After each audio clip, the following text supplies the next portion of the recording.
So guys, welcome to Margie TV. So ngayon is binago na yung gamot ko guys. Instead na yung heart, di na. Kasi nga, di ko na siya iinumin kasi nga bumaba na yung dugo ko. Kain iba kasi before ito, diba? Ayan. So ngayon, ito hindi ko na siya inom. Pero uminom ako ngayon, dapat nga inom. Sumakit yung ulo ko guys. Hindi ako pwede mag cellphone. Ito na yung ipapalit ko dun sa heart. Ayan. 1 week binigay sa akin yung inumin.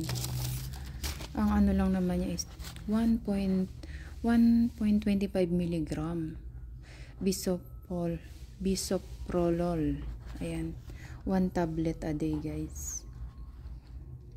15 yung binigay. So ito na yung bago kong iinumin.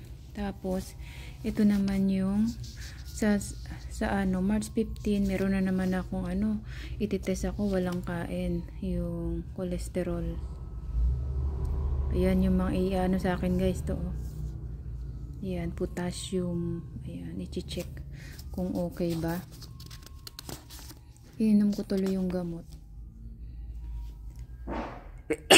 Si Lola. Excuse. Tapos ito guys. Ayan, sa din yan. Sa 320, sa P1. Ayan. Yun, no more fasting. Tapos ito, eat breakfast guys. Magti-treadmill ako. Ito pala yun, 18.015. Yung ng room. Magti-treadmill ako dun guys. I-check yung 9:30. So magra-rubber ako, hindi ako magbo-boots. Pero inom ako niya ng gamot. Ayan. So, ito yung akin next. Check up, guys. I-fill upan ko pa to. Ewan kung ano to. Walang kung ano to 3 March. Ito, ano kaya ito? Ita-translate ko pa siya. Itong treadmill na to, checkin natin. Sumakit ang ulo ko ganina, guys. Ayan. Ayan, magti-treadmill ako dyan, guys. Dyan, blast it cannot be. Ayan, fasting. Eat breakfast. Ayan, guys. Ayan, translate na Monday. Wala, may mga dito. Puro lang kung paano. So, ito ang aking schedule for next. Tapos ito naman yung babalik na naman ako sa 22 guys, dun sa cardiologist doctor ko. Walang katapusan guys, balik-balik. Ito kaya so yun guys, tinanggal na yung ko, wala na, tinanggal na guys yung aking ECG. Kaya iba na naman yung gagawin ko guys. Balik na naman ako, ilang balik. Sana maging okay na ang lahat. Para good. Pwede na umuwi. Kasi pagka halimbawang hindi pa okay, tas syempre naumpisa na dito nag-check up, dapat hanggang end yung check up. Kasi panibagong check up na naman kung uwi ako ng Pinas, diba?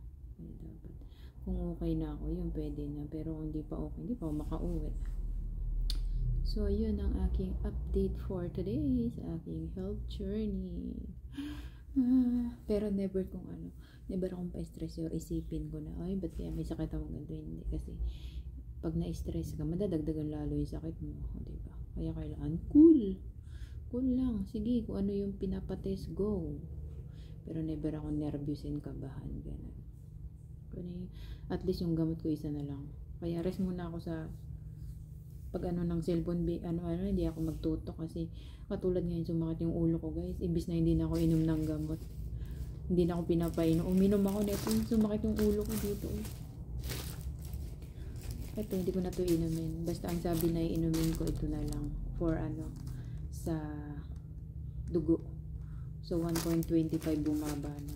So next time wala na kasi normal na yung dugo. Thanks God. Sana hindi ako inom ng gamot for life. Wala sana akong wag akong yung tawag dito, yung maintenance ba. Kasi yung dugo ko iba naman, tsaka yung kinakain ko, hindi pa rin ako kumakain ng mga yung mga bawal, di ko yung kinakain. Walang seasoning yung mga food ko. Yan.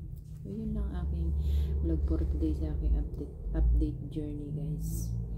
Life begins of 40, 45, mag 46 na ako. Ang bata ko pa para ang bata pa ako para magka high blood ba.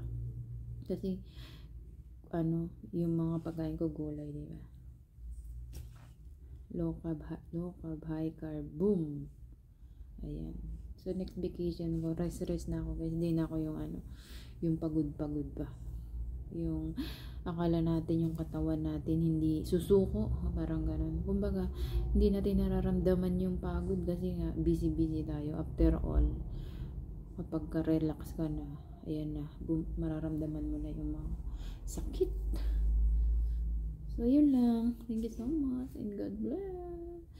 Sana maging okay na ako, Lord. Huwag mo muna akong kunin, marami pa akong mission. Sabi nila, takot mamatay, mamamatay. Yung hindi takot mamatay, matagal mamatay. Tak.